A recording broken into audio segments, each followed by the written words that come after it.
नम्रसुरासुरेन्द्रमुकुट प्रद्योतरत्नप्रभा भास्वत्पादनखेन्दव प्रवचनां भोजिन्दवस्थायिन हे सर्वे जिनसिद्ध्यसूर्यनुगतास्ते पाठका साधव स्तुत्या योगिजनेश्च पञ्चगुरुव कुर्वन्तु मे मङ्गलं कुर्वन्तु ते मङ्गलम् वर्धध्वं गुणवर्धमान गुरुव कुर्वन्तु विश्वे हितं वर्धध्वं जिनवर्धमान समयं नश्यन्तु दुःखं भयम्।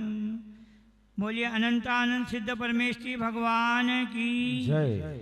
चतुर्विंशी तीर्थंकर भगवान की जय। मूल नायक सुपाशनाथ भगवान की जय। कमल वर्जी श्री नेमिनाथ भगवान की जय। सिद्धांत शास्त्र की जय।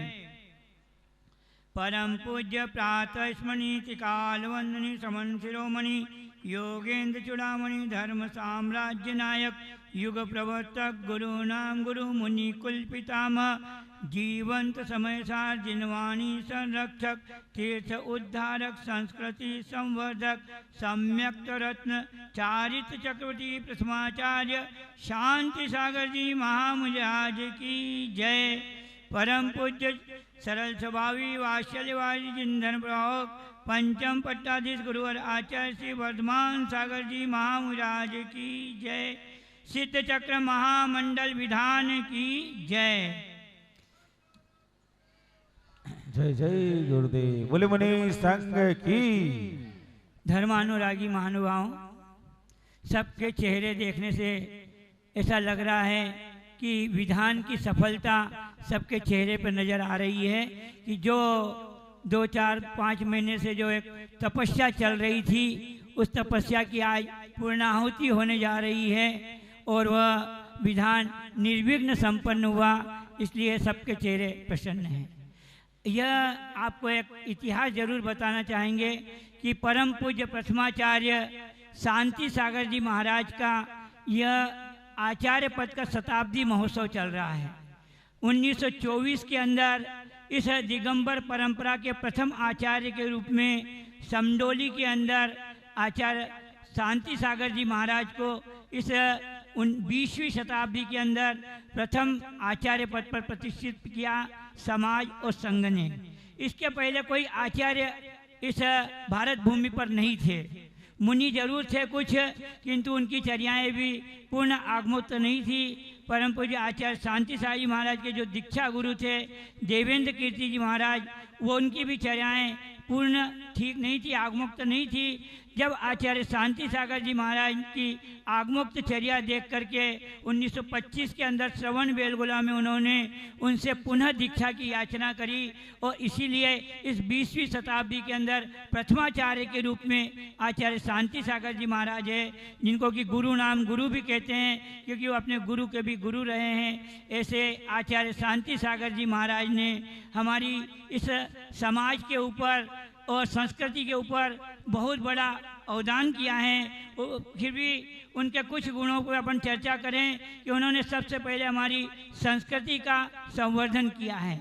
आज हम जिस भक्ति भाव से हमारे इन जिनालयों की पूजा आराधना कर रहे हैं, अगर आचार्य शांति सागर जी महाराज नहीं होते तो हमारे दिगंबर जिनालय सब म्यूजियम बन जाते। जब 1947 के अंदर देश स्वतंत्र हुआ तो देश के कुछ राष्ट्रीय नेताओं ने राष्ट्रीय एकता के नाम पर हमारे जैन धर्म को कहा कि हिंदू धर्म की शाखा है, और जिस प्रकार से जैनियों को दिगंबर मंदिरों में पूजा आराधना का अधिकार है, इसी प्रकार से अस्पृश्य लोगों को भी अधिकार दिया जाता। ऐसा बम्बई में जो बम्बई की संसद थी उसने पास किया और उसमें सांगली और अकलूज में कलेक्टरों ने ले जा करके अस्पृश्य लोगों को मंदिर के ताले तुड़वा करके उनमें प्रवेश कराने का प्रयास किया था।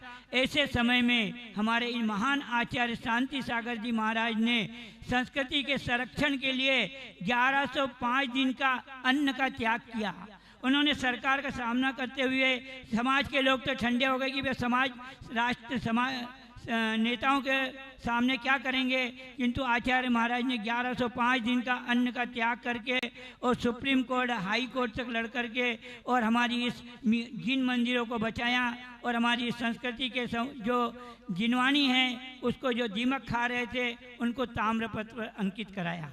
ये तो आचार्य शांति सागर जी महाराज का हमारे लिए अवदान है। और हम सबको जो अभी अश्विन शुक्ला 11 आएगी, कुआर शुद्धि 11 बोलते हैं, दशहरे के दूसरे दिन आचार्य शांति सागर जी महाराज का उनके आचार्य पद का 100वां वर्ष प्रारंभ होगा और हमको उस दिन हमारे जिनायालयों में जिन्हें भगवान की पूजा के साथ आचार्य महाराज की पूजा और उनके गुणों का गुणानुवाद करना चाहिए। अब दूसरी बात है कि पूजा के 3 भेद होते हैं। एक तो है तामसिक पूजा होती है, एक राजसिक पूजा होती है, एक सात्विक पूजा होती है। तो तामसिक पूजा जो होती है वो तो सेवकों के द्वारा कराई जाती है, सेवकों को नियुक्त कर देते हैं, व्यक्ति पैसा खर्च कर देता है और वो सेवक लोग जो करते हैं उसको कहते हैं तामसिक पूजा। कई मंदिरों में ऐसी व्यवस्थाएं रहती है कि समाज के लोग मंदिर में नहीं जाते हैं और वहाँ पर पुजारियों को नियुक्त करके पूजा आराधना करते हैं, उसका केवल थोड़ा सा फल मिलता है 10 उपवास का। और दूसरी कहते हैं राजसिक पूजा, जो हमारे बंधुजनों के द्वारा कराई जाती है। व्यक्ति स्वयं तो नहीं करता है, किंतु बोले मेरी पत्नी दे रही है, मेरी पत्नी कर रही है, बोले मैं उसका पल्ला पकड़ लूँगा, मेरे को ही फायदा मिल जाएगा। ठीक है, कथनचित तुमको फायदा मिलेगा, किंतु जो अपने हाथ से करता है, जो स्वयं करता है, उसका पुण्य मिलता है। और तीसरी पूजा होती है सात्विक पूजा होती है, जो कि इंद्र बन करके स्वयं परिवार सहित बंधुजनों के साथ जो पूजा करता है उसको सात्विक पूजा कहते हैं। और करावली वासियों ने इस सिद्ध चक्र महामंडल विधान के द्वारा सात्विक पूजा का अनुष्ठान किया। सारे नगरवासी इंद्र प्रतिंद्र बने और वहाँ ही नहीं, अपनी बेटियाँ और बहुओं को बुला, बेटियाँ और बहनों को बुला करके और दामादों को बुला करके घर घर जा कर के निमंत्रण दे करके लाएं और उनको सबको इस पूजा अनुष्ठान में सम्मिलित करा। ये है सात्विक पूजा। और उन्होंने साथी से पुण्य का बंध किया है और इस प्रकार से अपने दामादों को भी बुला करके इस पूजा अनुष्ठान में सम्मिलित कराया। तो इस प्रकार से यह पूजा हुई है। किंतु इस पूजा की समीक्षा की जाएगी कि पूजा में अनुष्ठान में क्या हुआ। तो लोग कोई कहेंगे कि भोजन व्यवस्था बहुत अच्छी थी, कोई कहेगा कि व्यवस्था जो थी अच्छी थी, पंडित जी विद्वान थे और संगीतकार बहुत सुंदर था, अन्य प्रकार से सांस्कृतिक कार्यक्रम हुए तो बच्चों ने बड़ा उत्साहवर्धन किया, बालक बालिकाओं ने, बहुओं ने यहाँ पर सांस्कृतिक कार्यक्रम प्रस्तुत किए, अन्य प्रकार से सब प्रकार से समीक्षाएँ होगी। और अंत में जो कमेटी है वो द्रव्य की समीक्षा करेगी कि हमने इतना इनकम हुई है, इतना खर्च हुआ है, इतना बचा है। ये सब द्रव्य और ये बाहर का प्रदर्शन है। अब इस पूजा अनुष्ठान से हमने क्या कमाया, हम भाव समीक्षा करें कि हम जो पूजा अनुष्ठान के पहले हमारी जो कसाएँ थी उन कसायों में मंदता हुई क्या, तो हमारा यह अनुष्ठान कराना सार्थक होगा। अगर हमारे पापों में कमी हुई है, अगर इस पूजा अनुष्ठान के माध्यम से हम जो पहले जितनी हमारी देवशास्त्र गुरु में भक्ति थी उसमें हमारी भक्ति में अगर वृद्धि हुई है, जो मंदिर नहीं जाते थे मंदिर जाने लगे, जो मंदिर जाते थे वो अभिषेक करने लग जाएं और जो अभिषेक करते थे वो पूजा करना प्रारंभ कर दें, तो ये हमारे विधान कराने की सार्थकता होगी, ये हमारी भावों की समीक्षा होगी। अगर हमारे भाव अगर विकृत हुए हैं, भाव कम हुए हैं, तो द्रव्य का प्रदर्शन कोई मायने नहीं रखता है। बाहर में बहुत वाहवाही मिल रही है कि बहुत अच्छा हुआ है, हम भी कहेंगे कि बहुत अच्छा विधान हुआ है, किंतु हमारे भावों में क्या परिवर्तन आया है। अगर हम रात्रि भोजन करते हैं तो हमको इस अनुष्ठान के माध्यम से रात्रि भोजन त्याग का नियम लेना चाहिए। हम जमीन कन खाते हैं तो जमीन कन का त्याग करें। अगर हम स्वाध्याय नहीं करते थे तो हम 10 मिनट स्वाध्याय करने का नियम लें। तो ये हमारे इस प्रकार से ये जो हमारा जो विधान है यह विधान पूर्णता को प्राप्त होगा। जो इंद्र बैठे हैं और जो आहुतियाँ दी हैं उन सबको एक ने एक संकल्प लेकर के इस आहुति में उठना चाहिए विधान से कि अपने जीवन में जो भी अगर बुराई है तो एक बुराई को यहाँ पर छोड़ करके जाएंगे और जीवन भर याद रखेंगे कि हम सिद्ध चक्र विधान हमने जब करावली में किया था तो हमने ये संकल्प लिया था, तो ये हमारा विधान कराना सार्थक होगा। जो वृद्ध हैं, युवा हैं, अपने ब्रह्मचर्य व्रत का नियम लें कि हम कम से कम जितने इंद्र बैठे हैं सबको आदेशात्मक रूप से अगर हम कहें कि अष्टमी चतुर्दशी का महीने में 4 दिन का ब्रह्मचर्य व्रत सबको संकल्प पूर्वक लेना चाहिए कि हम इस विधान की सार्थकता में 1 महीने में 4 दिन का ब्रह्मचर्य व्रत पालन करें और जिसकी उम्र है उस उम्र के हिसाब से अपने ब्रह्मचर्य व्रत को बढ़ाएं। महीने में 15 दिन 20 दिन जिसकी जितनी शक्ति सामर्थ्य हो तो यह विधान कार्यकारी होगा। नहीं तो हम जैन कुल में जन्म लिए हैं, हमने सब कुछ किया, किंतु हमारे जैनत्व में अगर वृद्धि नहीं हुई है तो हमारा विधान करना सार्थक नहीं होगा।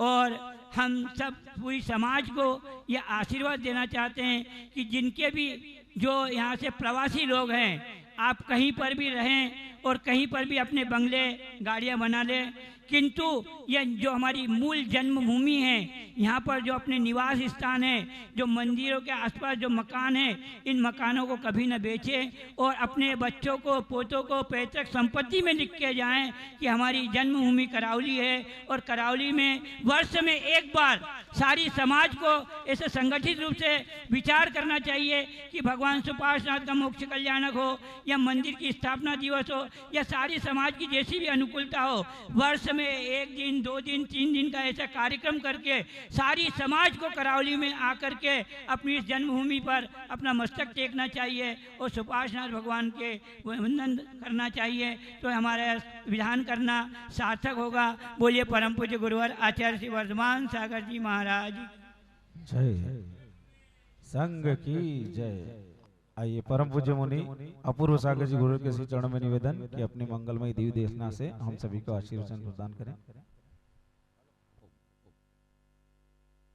ओम ओम ओम ओम।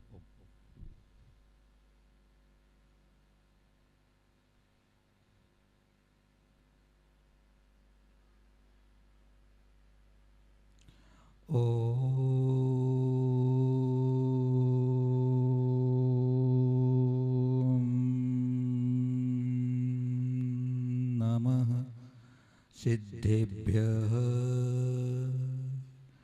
नमो अरिहन्ताणं नमो सिद्धाणं नमो आयर्याणं नमो उवज्झायाणं नमो लोये सव्वसाऊणम् एषो पञ्चणमुक्कारो सौवपावपणासनो मंगलाणं च सव्वेशिं परमं हवै मंगलम्। बोलिए श्री अनंतानंद सिद्ध परमेष्टि भगवान की जय। श्री 2400 तीर्थंकर भगवान की जय। श्री पंच परमेष्टि भगवान की, देवादिदेव 1008 मूल नायक सुपार्श्वनाथ भगवान की, देवादिदेव 1008 शासन नायक भगवान महावीर स्वामी की, अनेकांत स्याद्वादमय जिनवाणी मातेश्वरी की जय। परम पूज्य प्रातः स्मरणीय त्रिकाल वंदनी श्रवण शिरोमणि योगेन्द्र चूड़ामणि धर्म साम्राज्य नायक युग प्रवर्तक गुरु नाम गुरु मुनि कुल पितामह जिनवाणी संरक्षक तीर्थोद्धारक संस्कृति संवर्धक जीवंत समय सार घोरादिघोर उपसर्ग परिसह देता श्री निष्कितवत्कर्ता सम्यक्त रत्न समाधि सम्राट लोकोत्तर पुरुष भावी अरहंत प्रथमाचार्य चारित्र चक्रवर्ती श्री शांति सागर जी महामुनिराज की जय। परम पूज्य सरल सभा विवात्सल्य वारिधि जिन धर्म प्रभावक पंचम पट्टाधीश परम उपकारी गुरुवर्य आचार्य श्री वर्धमान सागर जी महामुनिराज की जय। समाधि सम्राट आचार्य प्रवर श्री अभिनंदन सागर जी महामुनिराज की जय। बोले परम पूज्य मुनि अपूर्व सागर जी गुरुदेव की जयकारा गुरुदेव का। आत्मीय बंधुओं, मानस्तंभ में विराजमान जिन बिंबों के 10 वर्ष के बाद होने वाले इस मस्तकाभिषेक के पावन अवसर पर एवं सिद्ध प्रभु की भक्ति पूजा और आराधना करने के मंगल अवसर पर आप और हम सब यहाँ उपस्थित हैं। जो जिनालय होते हैं वे समोषण के प्रतीक होते हैं।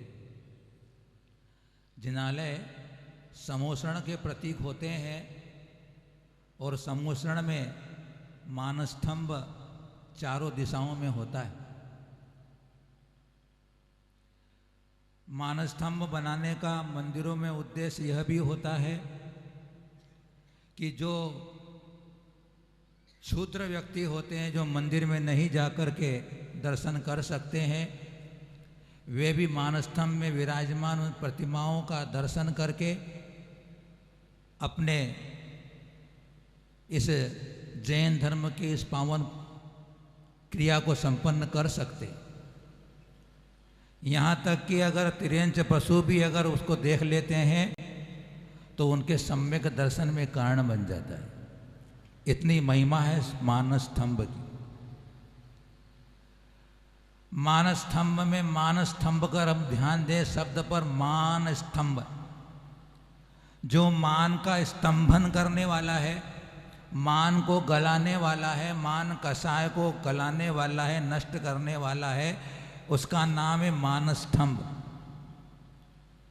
वीतराग तीर्थंकर भगवंत के चरणों में या उनके दर्शन करना हो तो पहले अपना सारा मान कषाय छोड़ के जाना पड़ता है।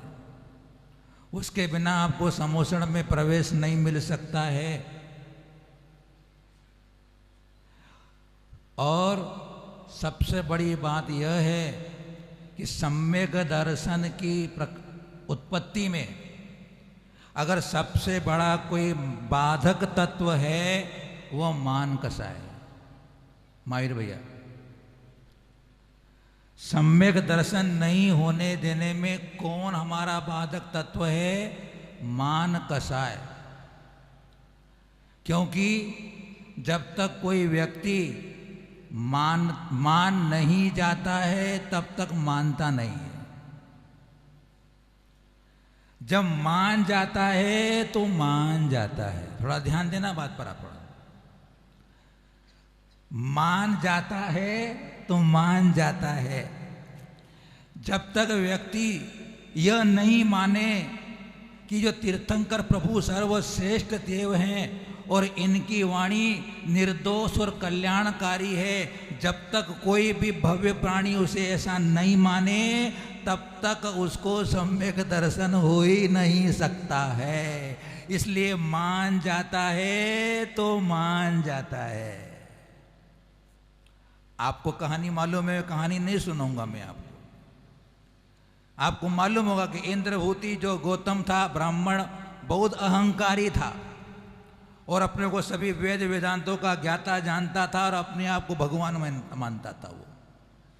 लेकिन युक्ति के द्वारा जब उसे समोषण में प्रस्तुत किया गया तो सबसे पहले उसने किसको देखा था?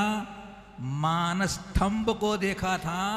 और मानस्तंभ को देखने मात्र से ही उसका मान चला गया और अंदर जाके प्रभु के चरणों में नतमस्तक हो गया। भगवान को बोलने की जरूरत भी नहीं पड़ी, नतमस्तक हो गया। अरे मैं कहाँ, ये तो शिखर हैं, मैं तो कुछ भी नहीं इनके सामने। मात्र दर्शन मात्र से सम्यक दर्शन हो गया। और सम्यक दर्शन होने के बाद प्रथमोपसम भी हो गया, क्षयोपसम भी हो गया और संयम भी धारण कर लिया अंतर्मूर्त के अंदर। और चौथा मन पर ज्ञान भी प्रकट होकर के गणधर पद को प्राप्त हो गया।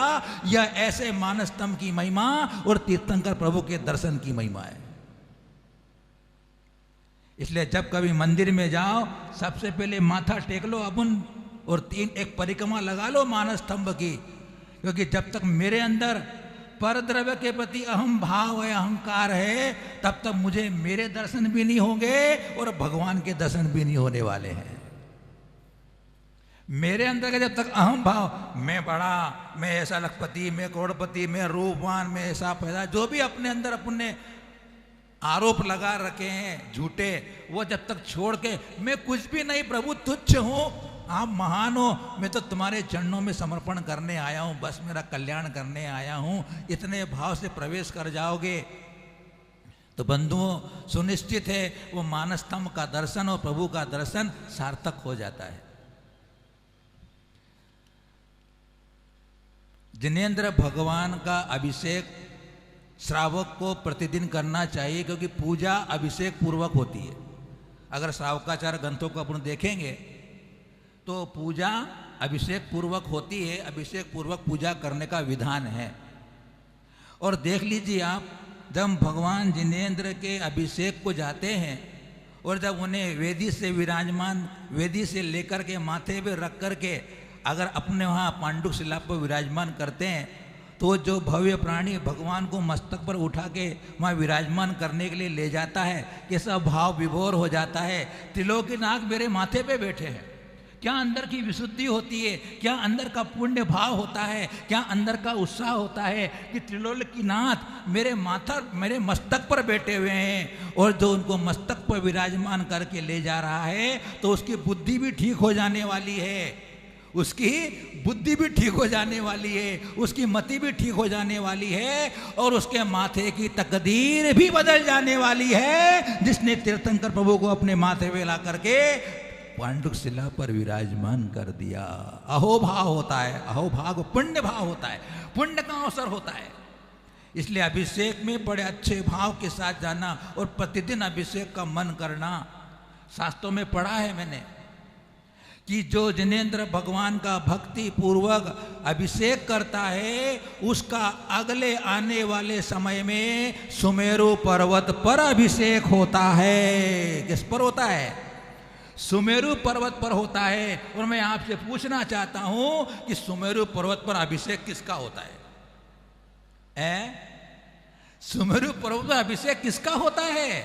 अरे प्रिय आत्मन, कितना बड़ा तोहफा दे रहे हैं अभिषेक करने का कि तुम तीर्थंकर बन जाओगे, तुम तीर्थंकर बन जाओगे।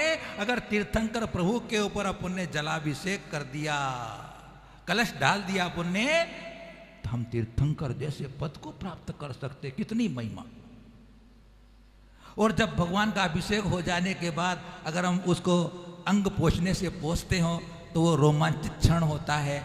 भगवान आपका परम औदारिक शरीर को मैं नहीं छू सकता हूँ, लेकिन मैं भावना करता हूँ कि मानो मैं इस प्रतिमा के माध्यम से मैं आपको स्पर्श कर रहा हूँ। ऐसा रोमांचिक क्षण आना चाहिए जब भगवान का प्रक्षालन कर रहे हम। जब सामान्य बात नहीं, साधारण बात नहीं भगवान का अभिषेक करना।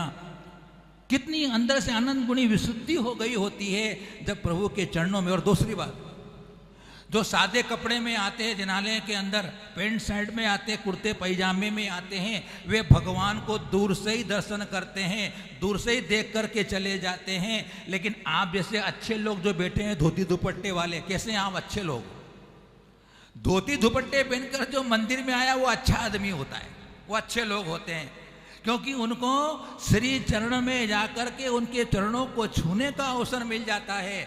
उसमें जो पॉजिटिव एनर्जी है, जो महामंत्र और रिद्धिधारी रिद्धियों के मंत्र उसमें अन्यास किए गए हैं, उनमें मूर्तित्व में जिनेंद्र भगवान को स्थापित कर दिया गया है। सारी पॉजिटिव एनर्जी जो जिनेंद्र भगवान के चरणों को छू करके अपने आंख और माथे पे लगा ले तो बंधुओं उसके पापों की झड़ी लग जाती है, उसके विचार पवित्र हो जाते हैं, उसका मन पवित्र हो जाता है, उसकी भावनाएं उज्जवल हो जाती है, उसका दिन मंगलमय हो जाता है। उस दिन उसके रुके हुए काम सारे सफल हो जाते हैं। कभी उसको हार नहीं होती है, जिद उसके कदम चूमती है, उसको उन्नति मिलती चली जाती है। जो प्रतिदिन जिनेंद्र भगवान के चरणों को छुए और उनके चरणों को छू करके भगवान का अभिषेक कर ले, उसका जीवन धन्य हो जाता है, वो निहाल हो जाता है, वो निहाल हो जाता है। इसलिए मन बनाना।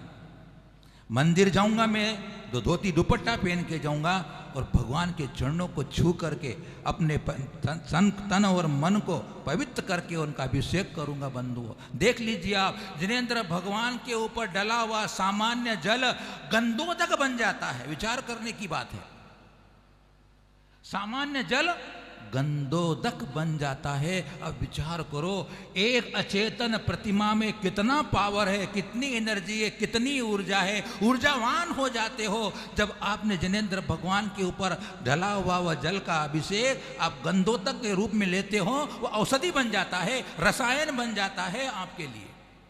मुझे वो मंत्र बोल के बताइए आप लोग जब वो गंधोदक को लेते हो। हाँ बोलिए आप, आपको उसकी महिमा आएगी। निर्मलम निर्मलीकरणम पवित्रम पाप नाशनम जिन गंधोदक वंदे अष्ट कर्म विनाशनम। ओ हो 8 कर्मों के विनाश करने की ताकत अगर मैंने जिनेंद्र भगवान पर पूरी श्रद्धा, पूरे विश्वास, पूरे आत्म चेतना के साथ उसको अभिषेक को मैंने गंधोदक समझ करके माथे पे लगा लिया तो मेरे अष्ट कर्मों को नाश करने की सामर्थ्य, जितने रोग शोक तुम्हारे को लगे हुए हैं उसको दूर करने की ताकत जिनेंद्र भगवान के गंधोदक में होती है।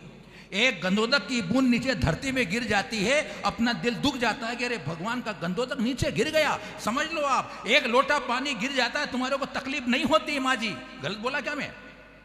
एक लोटा पानी गिर जाएगा तुमको तकलीफ नहीं होती है, लेकिन एक गंधोदक की बूंद नीचे गिर जाती है तो अपने अरे मेरे से बहुत बड़ा अपराध पाप हो गया, मेरे से कितना बड़ा अहोभाव हो जाता है। तो देख लीजिए आप वीरेंद्र भगवान में कितनी अभिषेक की ताकत है।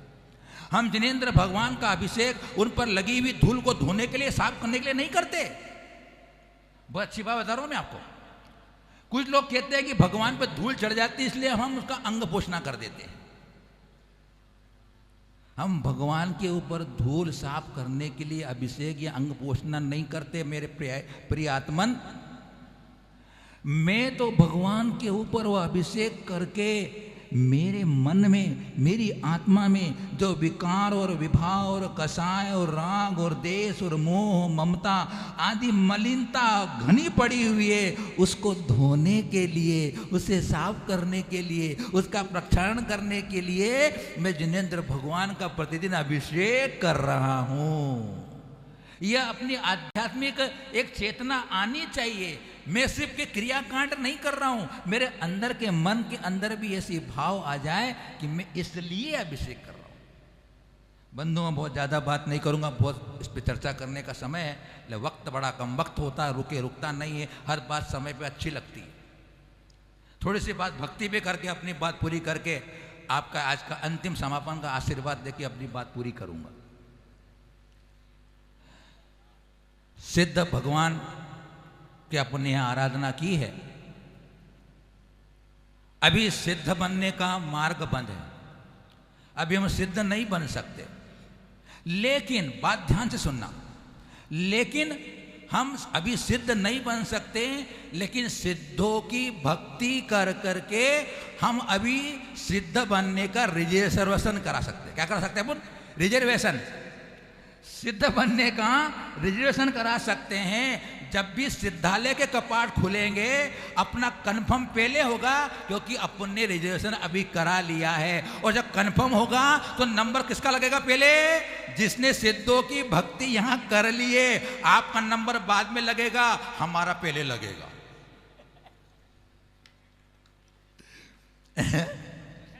पर देखो भैया, हो सकता है आप हमसे पहले भी चले जाओ तो हमें याद करना है, महाराज जी ने बोला था मेरे को। तो महानुभाव, हम सिद्धों की भक्ति करने से, अनंतादि की भक्ति करने से तीर्थंकर प्रकृति का बंध का आश्रय होता है।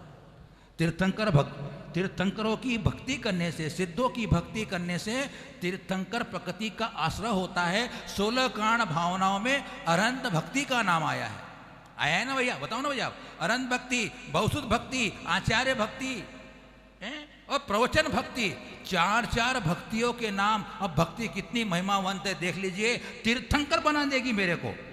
जितनी ये सदन में आत्माएं बैठी हुई है सब में तीर्थंकर बनने की ताकत है।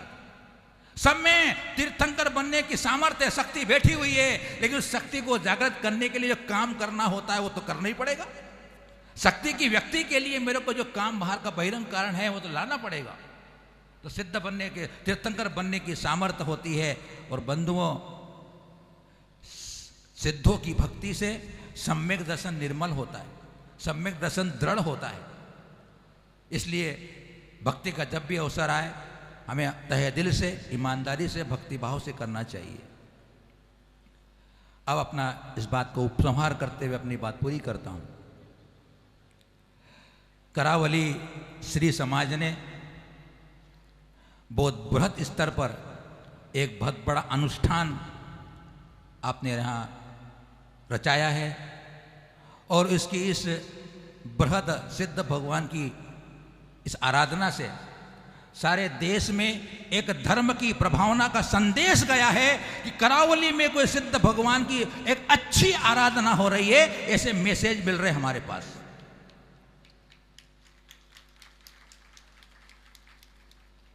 आपके पास भी आने वाले हैं, धीरे धीरे आएंगे, वो आपके पास आएंगे कि आपने शानदार रूप से एक सिद्ध चक्र की आराधना की है।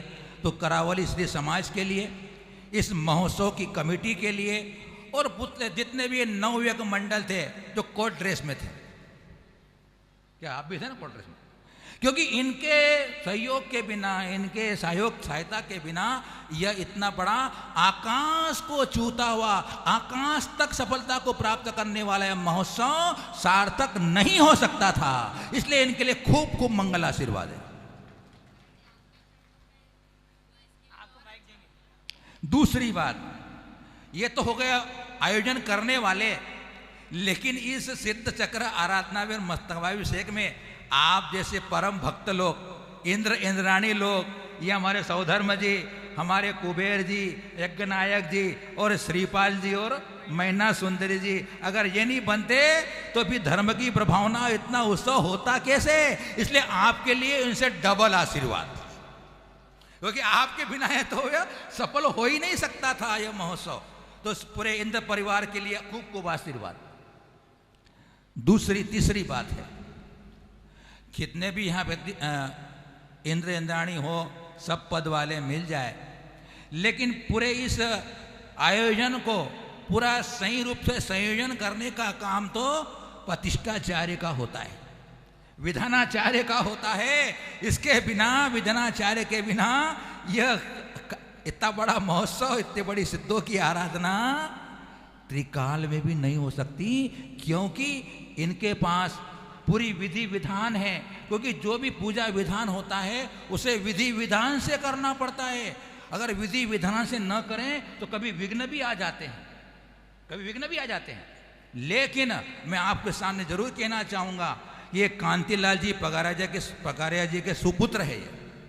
कांतिलाल जी जो पगारिया इनके पिताजी थे, वो भी प्रतिष्ठाचार्य थे, ख्याति स्वांत प्रतिष्ठाचार्य थे। उनके सानिध्य में हमने भी बेंगलोर में प्रतिष्ठा कराई थी, बहुत बढ़िया तरीके से उन्हें वहाँ पर उन्हें कराई थी।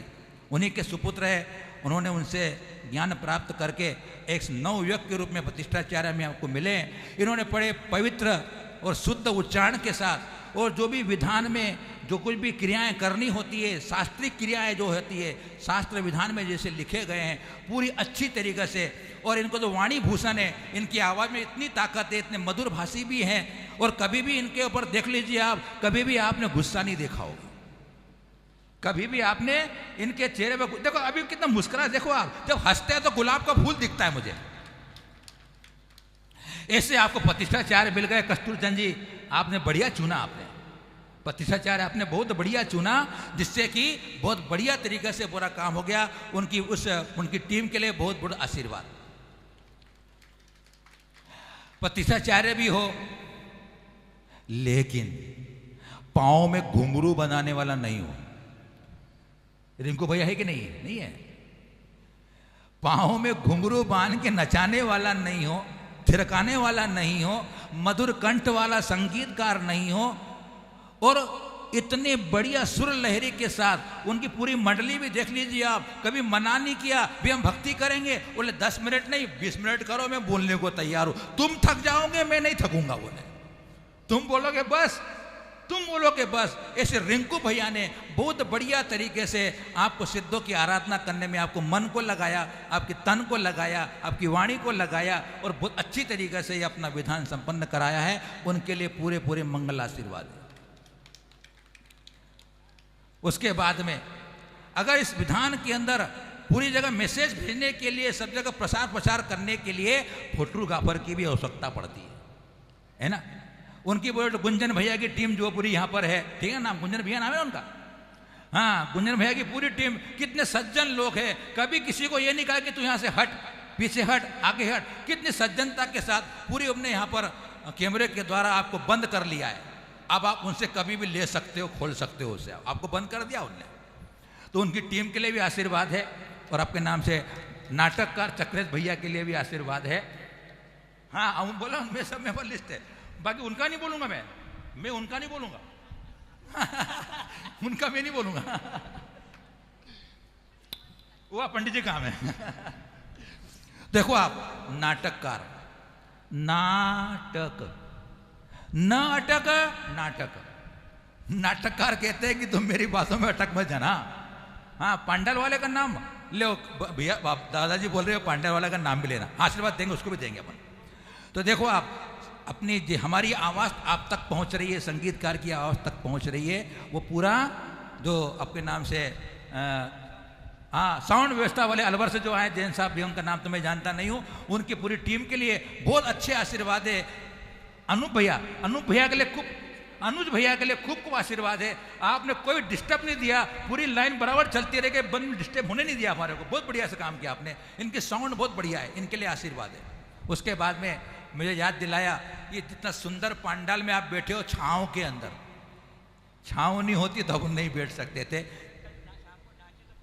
हाँ, और मंच भी हिला नहीं, तारीफ कर रहे थे इनके नाम के, पटेल साहब के सारे इंद्राणी लगे थे।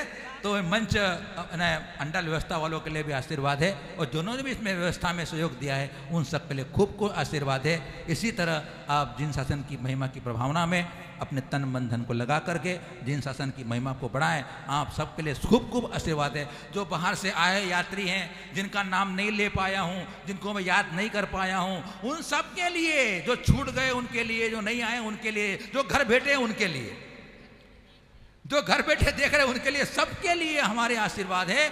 आप मोक्ष मार्ग पर बढ़े और धर्म ध्यान और पुण्य ध्यान में कर लगे। इन्हीं मंगल भावनाओं के साथ बोले गुरुवर आचार्य श्री वर्धमान सागर जी महामुनि राज की जय। बोले परम पूज्य